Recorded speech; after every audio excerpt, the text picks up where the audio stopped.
Hey guys, thanks for joining me. This is Angie at Chicken Scratch. This is the project we're making today, and this is week 11 of the 12 weeks of Halloween. Can you believe we're almost at the end? Okay, so here are the supplies. We've got the Munster Bash Designer Series paper, and this measures 5 1/4 by 4 1/4. We've got a scrap piece of crumb cake, a window sheet, and the window sheet measures 1 1/4 by 1 7/8. I have 2 pieces of linen thread, and I believe they're both, yes, 16 inches, because it's going to wrap around the entire box. Okay, so let's start with the Simply Scored scoring tool.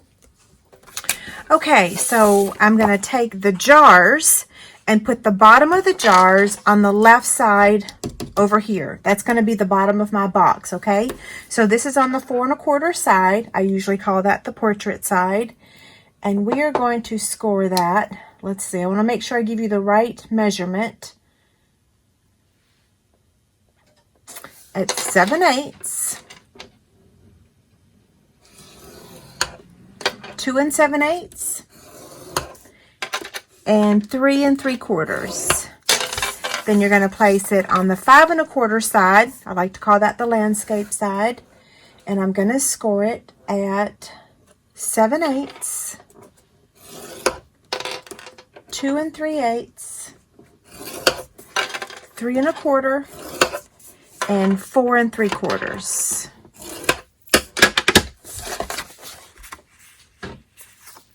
Okay, so let's fold on the score lines. It's a little hard to see them.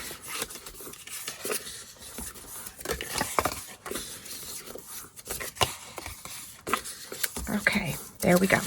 Now, I've got my little template here to help me, and I will have a template on my website for this box. I don't have it made yet, but I will make it. So it will be over there, and it will be free.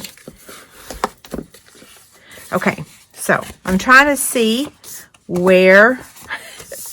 So here's the 1/2 inch side, okay? See that? And I'm looking for it over here on this one. So here it is here. And what I'm going to do, I'm going to turn it, let's see, this way, okay? So I'm going to remove this section here. It's hard to see through these jars.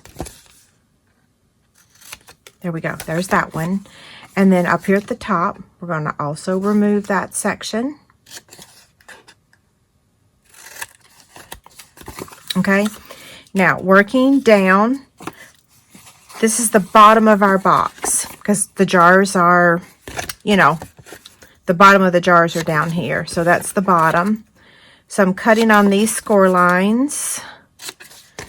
Okay, that part's done. Now let's go back up to the top of our box. Okay, so right here, you want to remove this section.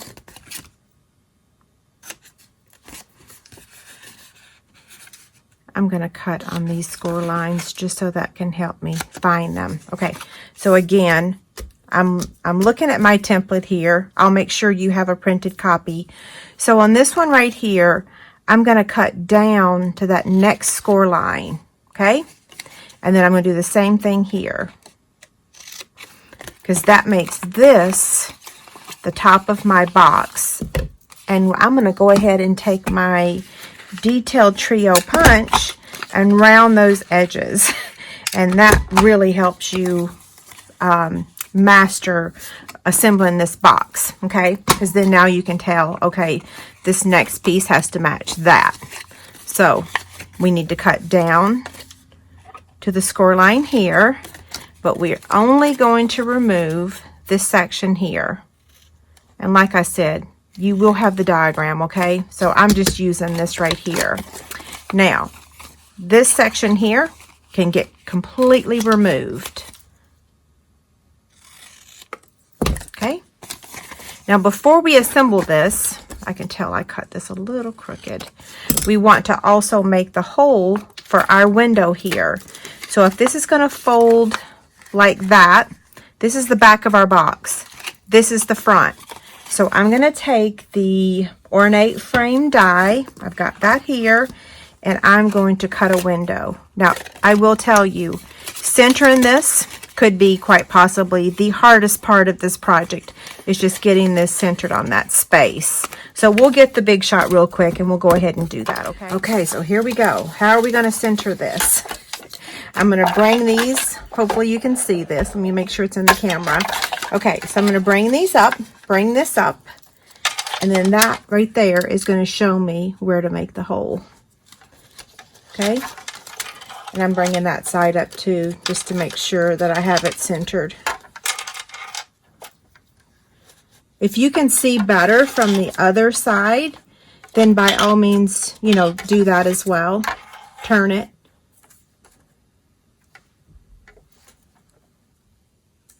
You're probably going to hear some noise in just a minute. I can tell David just arrived home.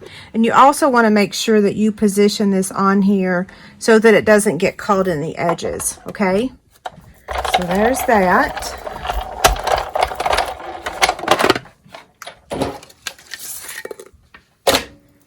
Okay, so it looks like we did it right. See? Now, we're going to go ahead and add our little piece of window sheet. And I am going to use tear and tape. It is a very tight fit, but it will work.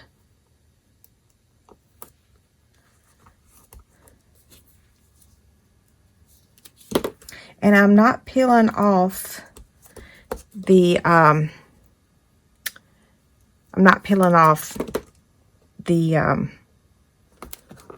the backing. Does that make sense?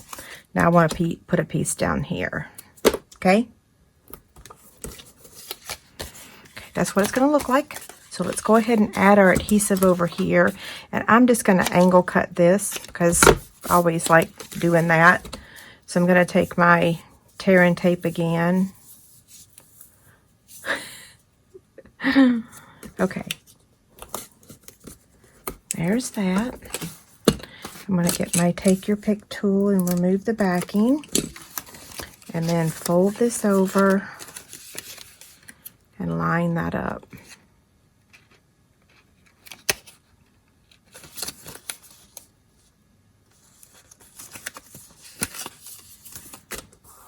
Okay. Since this is the front of our box, we want to add our tear and tape to this section right here.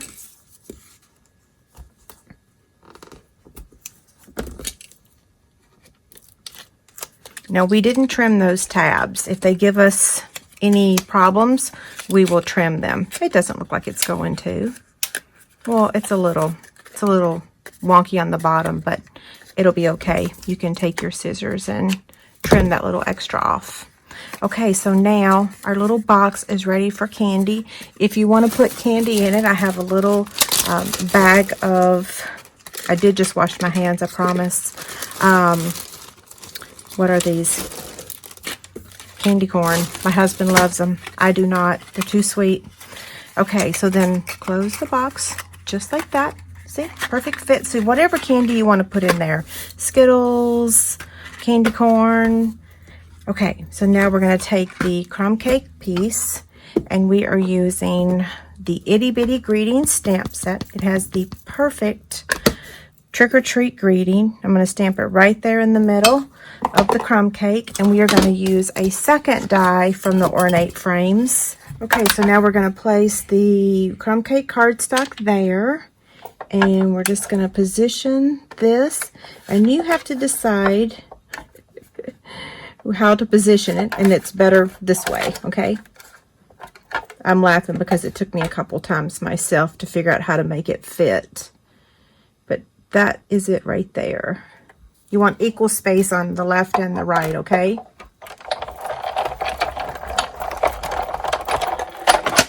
Now, let's get our Monster Bash enamel shapes. And we're going to get 2 mini dimensionals. So I'm going to put one on each side of the greeting.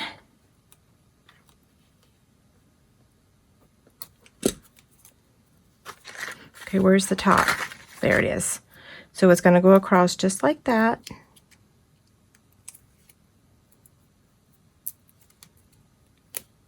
Whoops, I almost bent it. I did bend it. Oh well, it'll be okay. Whoever gets it will not complain, right? Or maybe they will. My husband would never complain. He'd be tearing into it to get the candy. Okay, so there's that part. Now we're going to take this bird here and attach him there. Whoops.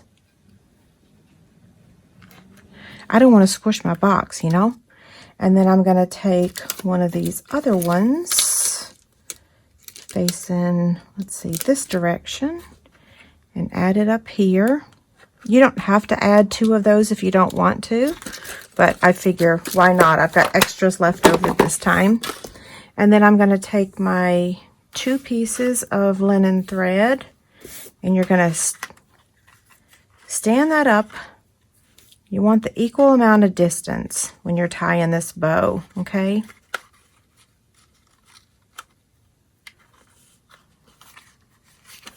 Whoops. Okay, there we go. I think we're good. If you struggle with tying bows, you might actually want to do more than 16 inches. So I'm going to make the bow now.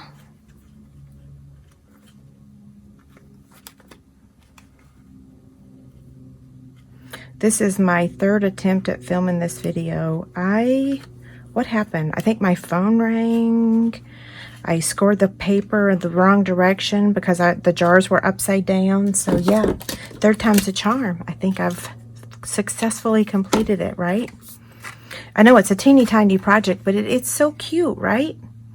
Okay, don't forget there's a free PDF over on my website, and if you need anything, let me know. Have a great day. Bye.